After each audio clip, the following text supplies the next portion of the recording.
O amor, Fala. se uma pessoa te oferecesse R$1 milhão pra tu dormir com outra mulher, tu queria? Oxe, lógico que queria. Quem é que não queria R$1 milhão? Tu queria R$1 milhão? Ai, feliz. Oxi. R$1 milhão tu queria? Queria. Tu não falou só pra dormir com outra mulher. R$1 milhão. Tu entendeu desse jeito, foi amor? Oxe, não foi assim que tu falou. R$1 milhão só pra dormir. Não foi... Eu quis falar outra coisa, mas você entendeu desse jeito, então tá bom. Só pra dormir, né? Entendi, não acho de nada agora. Não é pra dormir. Tu não falou R$1 milhão pra dormir?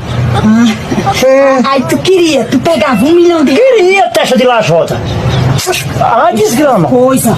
Nem 2, nem 3, nem 4. Nem pra dormir, nem pra sonhar, pra nada. Só pra dormir R$1 milhão? Não! Viu? Tá bom, eu não quero mais não. Você dá uma de bestinha pro meu lado, dê? E por que tu vem com essas conversas? Dá nada. Eu tava aqui porque...